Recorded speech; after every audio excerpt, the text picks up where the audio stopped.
तर राम राम मित्रमंडळींनो, स्वागत आहे तुमचं खेड्यातील जीवन या युट्यूब चॅनल मध्ये।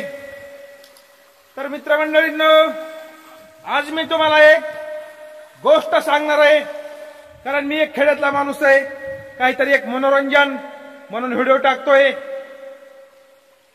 तर मित्रांनो, एक होता राजा आणि एक होता जादूगार। राजाला जादू पाहण्याची खूप हौस होती। तो जादूगारला आपल्या वाड्यावर बोलवायचा आणि दररोज काही नाही काही जादू त्याच्याकडून बघायचा आणि त्याला खूप आनंद वाटायचा, कारण राजा जादूचा शौकीन होता। जादूगारला वाटलं मी रोज कला दाखवतोय तरी पण राजाचं मन भरणार, आणि त्या जादूगारला पण पंचायत झाली की आता नेमकं रोजचं राजाला दाखवावं तरी काय। म्हणून एके दिवशी काय केलं, त्या जादूगारानं राजाचा टोपच गायब केला जादूनं। तिथं सगळे राजाचे गडी। राजाला वाटलं आता तर ह्याने माझ्यावरच बारी आणली, अगोदर हा काही गायब करायचा आणि आता तर ह्याने माझा टोपच गायब केला, आता ह्याला सुट्टी नाही। आता ह्याला 7 दिवसाची कोठडी आणि नंतर मृत्यूदंड ठरवलं राजानं। आता राजापुढे कोणाचं चालणार?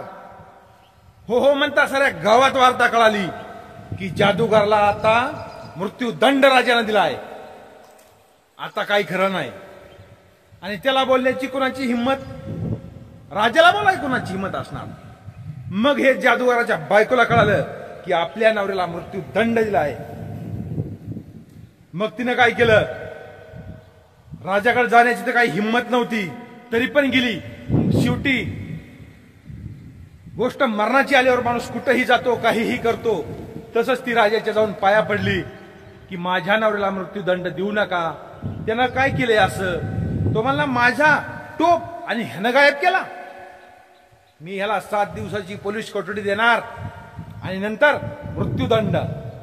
आणि मग ती कोठडीत आपल्या पतीला भेटायला गेली। ती रडत होती की आता माझा नवरा जाणार, माझं पोट कसं भरणार? पण हे जादूगार માટે हुशार असतात तसं तो पण हुशारच होता। तो खुश होता, तो हसत होता।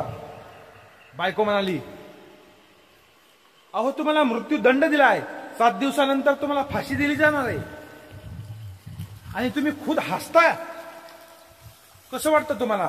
तुम्हाला आमची काळजी नाही का तुमच्या मरणाची भीती नाही? तो म्हणला माझ्याकडे 7 दिवस आहेत, या 7 दिवसात मी काही पण मार्ग काढेल।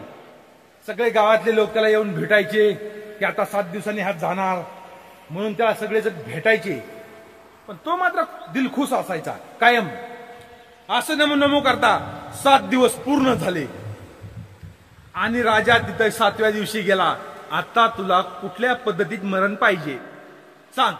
आणि मग हा 7व्या दिवशी रडायला लागला। राजा म्हणला 6 दिवस हसलास आणि आता 7व्या दिवशी रडायला लागला, लय बेकार वाटतंय का तुला मरणाचं? तो म्हणला राजश्री मला मरणाचं काही वाटत नाही हो, फक्त जादून मला घोडा उडवायचा अर्ध शिकलोय मी, पण अर्ध शिकायचे राहिले। त्याला कमीत कमी अजून 1 वर्ष लागणार आहे आणि 1 वर्षानंतर तो घोडा मी अद्धार उडवणार, याचं मला वाईट वाटायला लागले। राजा म्हणला हा,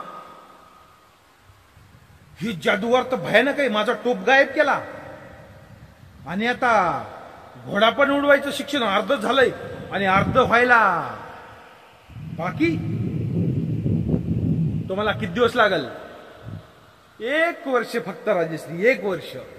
मग राजाला वाटलं 1 वर्षांनी माझा घोडा पण उडणार आणि मग मी तर लढाया आधार घोडा उडायचा म्हणलं मी कितीही लढाया जिंकील। मग राजा म्हणला तुला 1 वर्ष दिलं,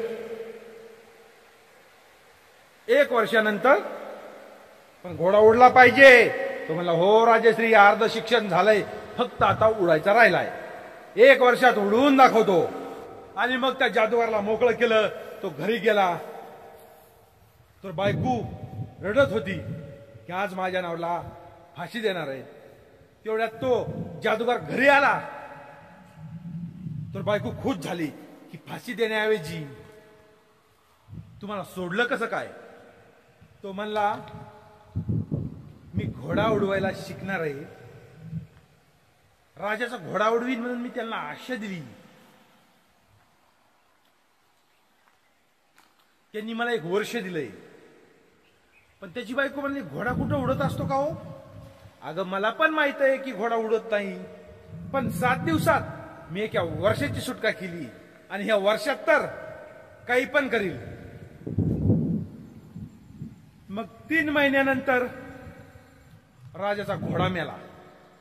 मग राजाला दुःख झालं, आपला घोडा उडणार होता आणि आता तो मेला. तो मला घाबरू नका, दुसरा घोडा आणा. त्याला थोडे 2 वर्ष जास्त लागतील, पण घोडा मी उडवूनच दाखील. मग राजाने दुसरा घोडा आणला.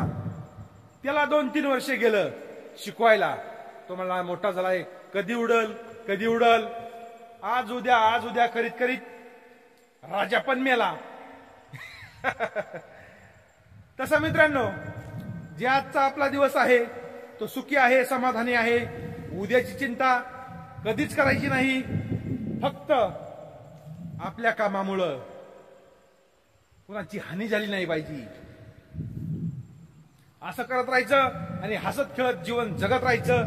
तुम्हाला तर माहिती, मी एक कुठला ज्ञानी नाही, एक खेड्यात राहणारा माणूस आहे, ऊसतोड कामगार आहे.